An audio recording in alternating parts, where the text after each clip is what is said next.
స్వాతి ప్రేమ కథలో అన్ని అనుమానాలే, ఎక్కడా కానరాని స్పష్టత. నరేష్ను చంపింది స్వాతి తండ్రి శ్రీనివాస్ రెడ్డేనని తేలిపోయింది. మరి స్వాతి ఎందుకు చనిపోయింది? ఆమెది ఆత్మహత్య లేక హత్య?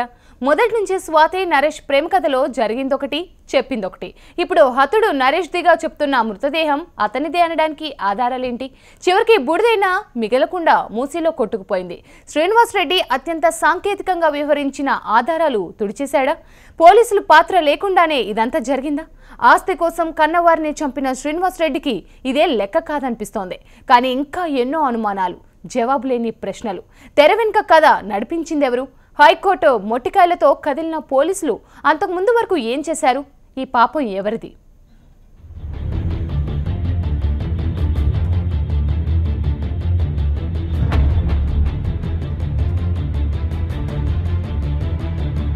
నెల రోజుల పాటు అనేక మలుపులు తిరిగి చివరికి విషాదంగా ముగిసిన నరేష్ స్వాతిల ప్రేమ కథలో ప్రతి మలుపు అనుమానాస్పదమే. ఇప్పటి వరకు తేలింది కేవలం నరేష్ను శ్రీనివాస్ రెడ్డి హత్య చేశాడని. ఇక స్వాతిది ఆత్మహత్య, హత్య అన్నది ప్రశ్నార్థకమే. ఇలా ప్రతి మలుపులోనూ అనుమానాలెన్నో. అప్పటికే స్వాతి 2 సార్లు ఆత్మహత్యాయత్నం చేసిన కారణమేంటో కనిపెట్టలేకపోయారు పోలీసులు. మే 2న భువనగిరిలో స్వాతిని దిగబెట్టిన నరేష్ అట్నుంచే వెళ్లిపోయాడు. కలుసుందామని కూతురితో నరేష్కు ఫోన్ చేయించి పొలానికి రప్పించి స్వాతి తండ్రి శ్రీనివాస్ రెడ్డి రాడ్తో కొట్టి చంపేశాడు. మరి ఆ హత్య జరిగేటప్పుడు స్వాతి ఎక్కడుంది అన్నది మిస్టరీగా ఉంది. ఆ సమయంలో స్వాతి తండ్రితో ఉందని, చెప్పినట్టు వినకపోతే నీకు ఇదే గతి పడుతుందని శ్రీనివాస్ రెడ్డి కూతుర్ని హెచ్చరించాడనేది ఓ వాదన.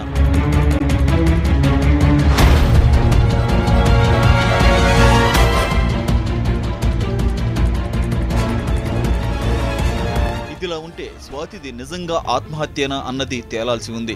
పోస్టుమార్టం నివేదిక ప్రకారం స్వాతిది ఆత్మహత్యే. అంతేకాకుండా ఆమె 1 నెల గర్భవతి అని ఆ నివేదికలో తేలింది. నరేష్ హత్య జరిగిన 14 రోజులకు స్వాతి సూసైడ్ చేసుకుంది. స్వాతి తండ్రి శ్రీనివాస్ రెడ్డి కన్న కూతుర్ని తానెందుకు చంపుతానని అంటున్నాడు. ఆస్తి కోసం సొంత కుటుంబాన్నే మట్టుబెట్టిన శ్రీనివాస్ రెడ్డికి ఇది పెద్ద లెక్కేం కాదని గ్రామస్తుల్లో చర్చ. 2 సార్లు ఆత్మహత్యాయత్నం చేసిన కూతుర్ని జాగ్రత్తగా చూసుకోకుండా వదిలేయడం చూస్తే ఎన్నో అనుమానాలు రేకెత్తుతున్నాయి. అసలు స్వాతి ఆత్మహత్య చేసుకున్న బాత్రూమ్ ఉరేసుకుని చనిపోయేందుకు అనుకూలంగా లేదు. నిజంగా స్వాతి ఆత్మహత్య చేసుకుంటే బాత్రూమ్ గడియ పెట్టకుండా ఉంటుందా అన్నది మరో కోణం.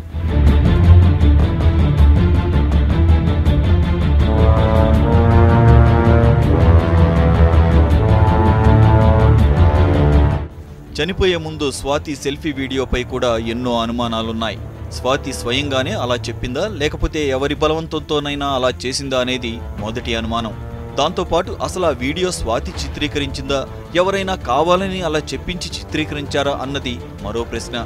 ఆ సెల్ఫీ వీడియో స్వాతి రికార్డు చేసిందా అన్న దానిపైన స్పష్టత కోసం ఫోరెన్సిక్ పరీక్షలకు పంపారు పోలీసులు. వేధింపుల కారణంగా ఆత్మహత్య చేసుకుందనే అనుమానంతో 304B సెక్షన్ ప్రకారం కేసు నమోదు చేశారు.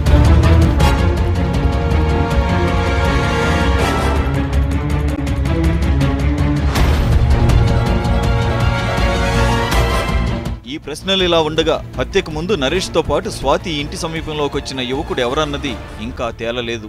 నరేష్ స్వాతి ఎపిసోడ్ ఇన్ని రోజులుగా సంచలనం రేపుతుండగా ఆ వ్యక్తి ఎవరో పోలీసులు గుర్తించకపోవడంపై పలు అనుమానాలు రేకెత్తుతున్నాయి. నరేష్ మిత్రుడిగా చెబుతోన్న వైట్ షర్ట్ వ్యక్తి నరేష్ కనిపించడం లేదని కలకలం రేగుతున్నప్పుడు కనీసం కుటుంబ సభ్యులకైనా సమాచారం ఇవ్వకుండా ఉన్నాడా అన్నది అనుమానాలకు తావిస్తోంది. అతను నిజంగానే నరేష్ సాయం కోసం వచ్చాడా, లేకపోతే శ్రీనివాస్ రెడ్డి గ్యాంగ్ అతన్ని తమతో మిలాఖత్ చేసుకుందా అనేది ఓ డౌట్.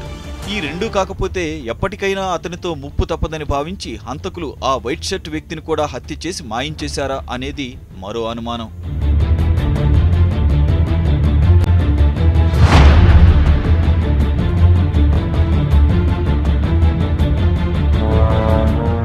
ప్రస్తుతానికి నరేష్ను తానే చంపానని శ్రీనివాస్ రెడ్డి చెబుతున్నాడు. కానీ సంఘటనా స్థలంలో నరేష్ మృతదేహం కనీసం ఆనవాళ్లు లేవు. అక్కడ చనిపోయింది నరేషే అనడానికి ఆధారాలేంటి? చివరికి పరిశోధించి కనిపెడదామంటే అస్థికలు కూడా దొరకకుండా మూసీలో కలిపి ఆనవాళ్లు లేకుండా చేశాడంటే శ్రీనివాస్ రెడ్డి ఓ పథకం ప్రకారం ఎంత పక్కాగా వ్యవహరించాడో అర్థమవుతుంది. చంపింది శ్రీనివాస్ రెడ్డి అని తేలినా న్యాయస్థానంలో సాంకేతిక ఆధారాలు చూపడంలో విఫలమవ్వడం ఖాయం. దీంతో శ్రీనివాస్ రెడ్డి ఇంత పకడ్బందీగా స్కెచ్ వేసి ఉంటాడా, లేక అతనికి ఎవరైనా తెర వెనుక సూత్రధారులు ప్లాన్ చేశారా అనేది జవాబులేని ప్రశ్న. ఖచ్చితంగా సూత్రధారులు పాత్రధారులకు న్యాయ వ్యవస్థ చట్టంలో లొసుగులు తెలిసే ఉండాలి. వాళ్ళెవరనేది కనిపెట్టడం ఈ కేసులో కీలకంగా మారింది.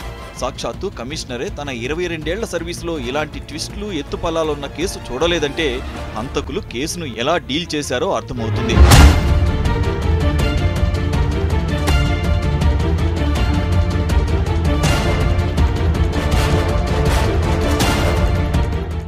ఈ కేసులో స్థానిక పోలీసుల పాత్ర అనేక సందేహాలకు తావిస్తోంది.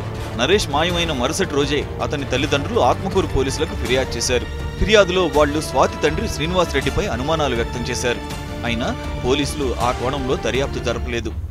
హైకోర్టు మొట్టికాయలతో ప్రత్యేక అధికారి దర్యాప్తు జరిపితే తప్ప కేసు కదలలేదంటే పోలీసులు ఎంత నిర్లక్ష్యంగా వ్యవహరించారో అర్థమవుతుంది. ఫిర్యాదు చేసిన వెంటనే స్థానిక పోలీసులు స్పందించి ఉంటే దోషులకు తప్పించుకునే అవకాశమే దక్కేది కాదంటున్నారు. పోలీసుల పాత్రపైన ఎంక్వైరీ చేస్తామని కమిషనర్ చెబుతుండగా కస్టడీ విచారణలో ఇంకెన్నో ట్విస్టులు బయటపడనున్నాయి. యాదాద్రి భువనగిరి డీసీపీ యాదగిరి సాక్షిగా విచారణలో నిజాలు తేలుతాయా? ఆత్మకూరు పోలీసుల పాత్ర నిజాయితీగా ఉందా? అంతు చిక్కని అనుమానాలున్న ప్రశ్నలెన్నో.